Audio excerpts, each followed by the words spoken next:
morning students. Today we are going to discuss about the case study on Nokia.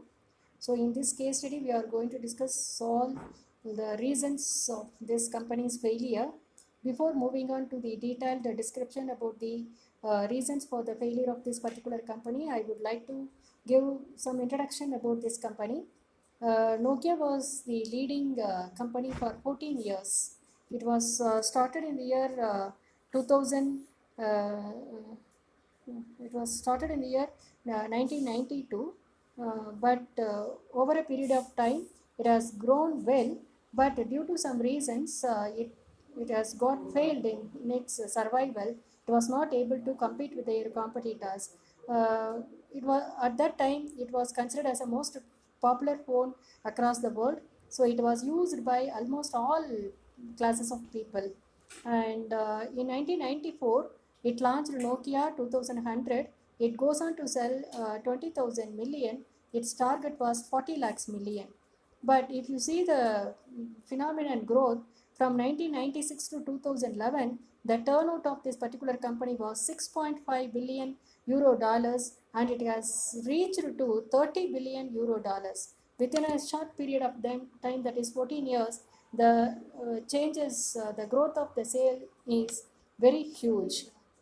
So this is all about the background of this particular company. Let us go to the reasons for the failure of this company. Uh, the picture which you are seeing in this slide is the CEO of this particular company, Nokia. He is called Stephen Yellow. He is a non-financial CEO of the Nokia company. He was basically from Canada. He was a very big businessman at that time in Canada, and he was recruited as a CEO of this particular company, Nokia. But due to various reasons, the company got failed. So that's what we are going to discuss in this case. So as per the reasons for the failure of this particular company, the first reason which they wanted to list out is uh, moved slowly. The company did not go for changes fastly. It was moved very slowly. For example, Apple came in 2007. It wanted to make an agreement with Nokia, but Nokia did not go for that agreement. It actually refused. So this is one of the very big turning point for this particular company for the failure. Then Android came in the year 2009, and again the Apple company refused or ignored to convert into this Android option. So these are the examples of the reason that's called the moved slowly in its operations. If you go to the next reason, it did not believe in changes. Actually, changes is the permanent one. Changes will we will have changes in every walks of life, every nook and corner. Every year, the business will see lot of changes. But according to this company, they did not believe in changes. They wanted to go for same type of screen for its business. They refused to use Apple's touch screen. What they believed was actually they people would not like this touch screen, and slowly or fastly they will refuse to go for touch screen phone. So that reason they did not go for changes which was introduced by Apple. Touch screen was not followed by Nokia. So this is one of the second reason for the failure of this company. And when we talk about the reasons, thirdly, it ignored the competitors. They did not uh, consider the competitor strategy. So in business, apart from the changes what we are making in our business, we have to see what are the changes the competitors are doing. We have to be very particular about the strategies of their marketing and strategies of their production and all. But this Nokia company, they did not um, consider the competitors' strategies.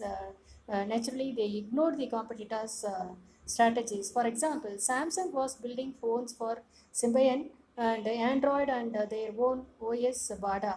But this company did not go for changes in their Android, changes in their screen, touch screen, and anything. So they ignored the competitor strategy. And we see in developing their own software. They were involved in developing their own software. They did not consider the competitors' software or changes or their operation mode of operation and anything. HTC and Huawei took the advantage and occupied the lower market in China. Also, their competitors they have competed a lot with this Nokia, and they took a very good place in China. So they become a very strong competitor for this company. And no innovation. The fourth reason of the failure of Nokia is no innovation. They did not go for any innovation. So they did not go for any changes at all. They depended on their old snake games. So in games and every app development and many functions, many operations, many changes were taking place, but they did not go for any innovative changes in their existing system. No gradual waiting in customers, while everyone knew Samsung would launch a new version of Galaxy with something new for their business. But this company, Nokia, did not go for any changes. They did not believe in changes. They did not go for any innovation also. So even though then Samsung, actually Samsung is the very popular brand at that time, they did not follow their strategies, innovative strategies or anything. And next reason is wrong leader.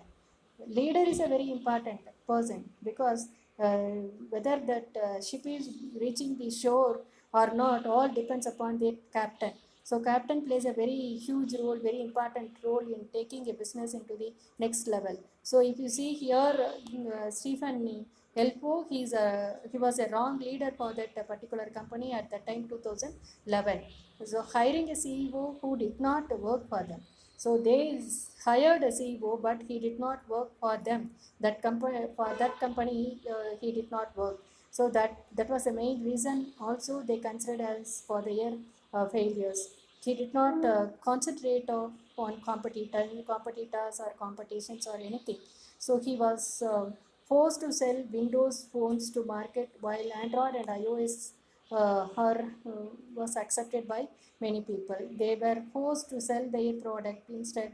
Many people they like to buy Android phones and Apple phones, but these people were compelled to compel the customers to buy their products. The sixth reason for the failure is what wrong leader caused to them. So when they list out the consequences of this wrong leader, they said that Elop joined Nokia in 2010. In the next 3 years, if you see the revenue and profit, the changes in the profit and all, revenue fell down 40 percentage, and the profit also, there was a huge changes in the profit. Profit failed 95 percentage. Then smartphone share lapsed from 34 percentage to 3.4 percentage. Okay. Then rating went from AAA to junk. So these were the various changes during the period of his leadership, that is for 3 years. There are a lot of changes in revenue, lot of changes in profit, and also the market share is also that from 34 percentage to 3.4 percentage gone down, and the rating went from AAA to junk. So if you see the graph, that is competitors position over the past 4 years, there are a lot of changes in this operation. That is, we are comparing three brands like Nokia, Apple, and Samsung. The blue line shows the Nokia. Red colored is the Apple company, and Samsung is green. If you see the graph, Nokia company, it has it has grown. Then after some period, it has come down and it did not go up further.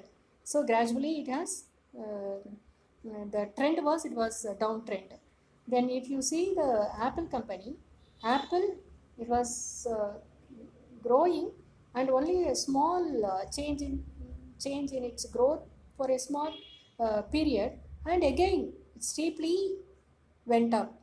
And if you see Samsung, there was no decline of its growth. Continuously it is growing for all the 4 years.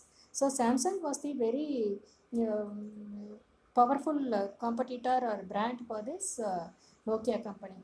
So these are the various reasons for the failure of Nokia's business in the telecommunication industry. Uh, so if you have any queries, please ask me. Let us discuss.